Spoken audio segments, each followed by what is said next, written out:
Hello, friends. Welcome back to my podcast channel, Casual Chats.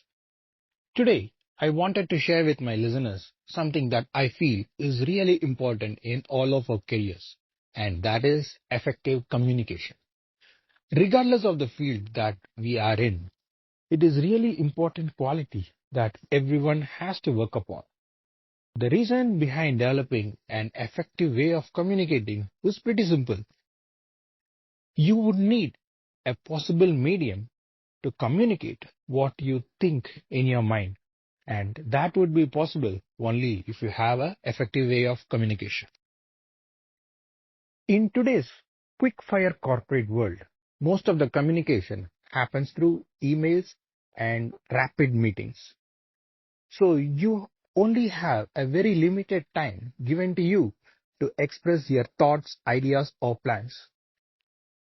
And that is exactly why you need a neat and crisp way of communicating so that it can get converted into an action plan rather than just being an idea.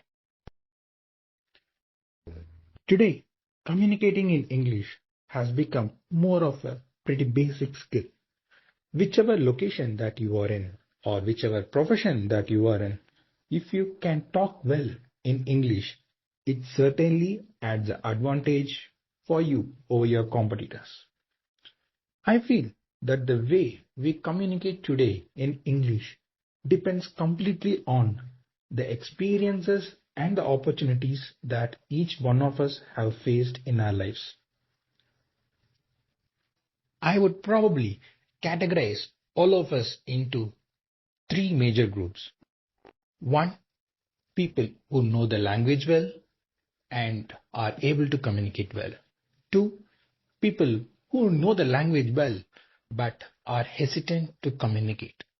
Three, people who are trying to learn the language but have the curiosity to learn it. In the next part of the podcast, I will talk about few points that help me communicate better, and I hope the same would be helpful for our listeners as well to improve their communication.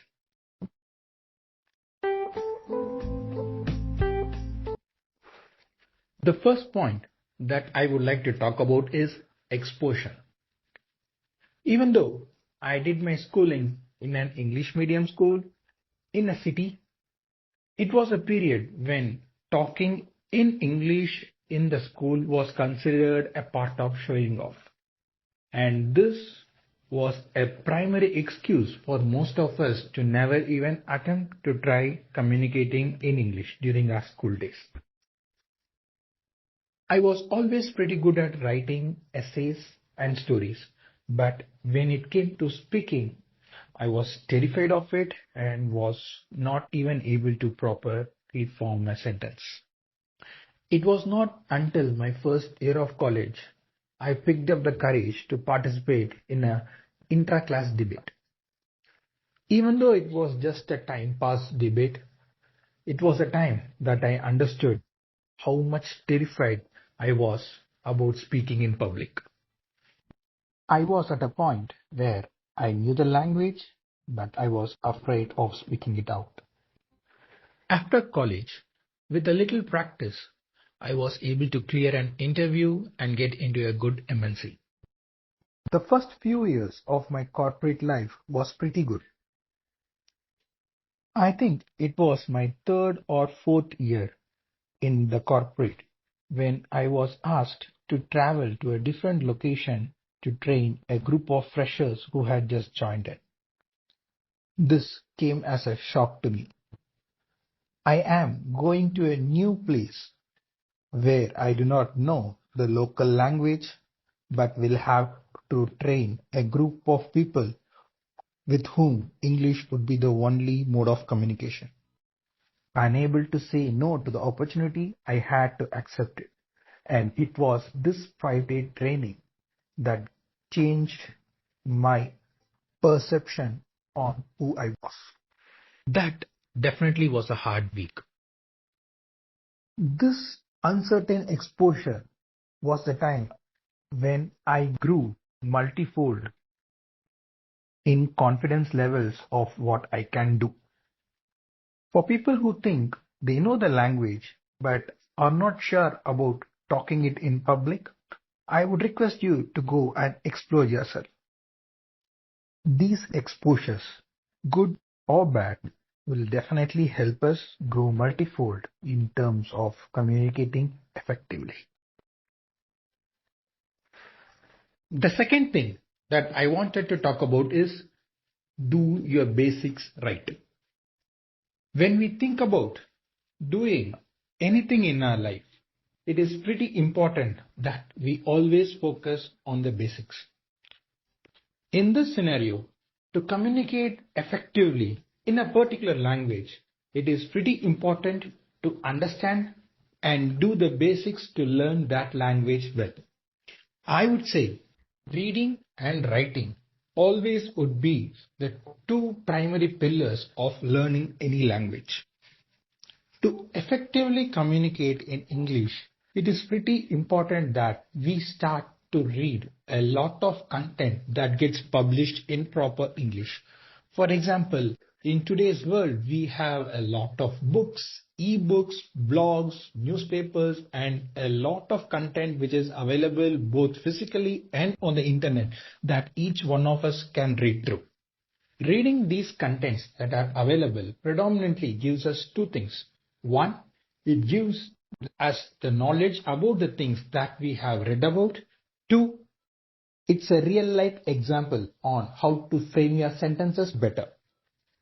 I know a lot of people who say reading is a tedious task. And to help with that, today we have a lot of podcasts available which we can listen to when we are doing our daily works. Listening to these audio books and podcasts definitely assists you to grow your language skill much better. Writing is like a test to exhibit what we have learned.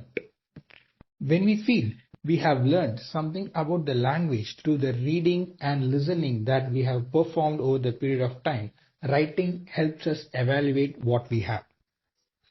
When I was in my third year of college, I attempted to write a short story.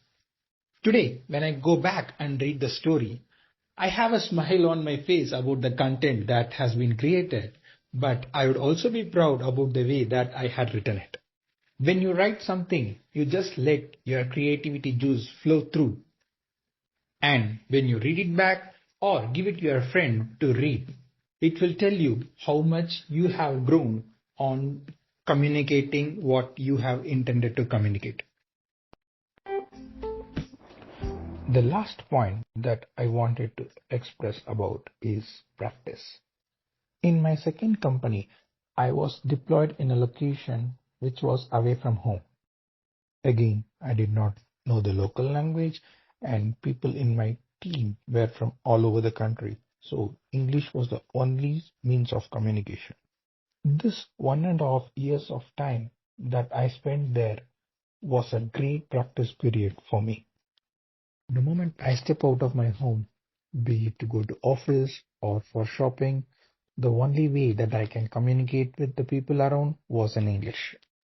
In around 6 months of time, I realized that I have become much more comfortable conversing in English with anyone around.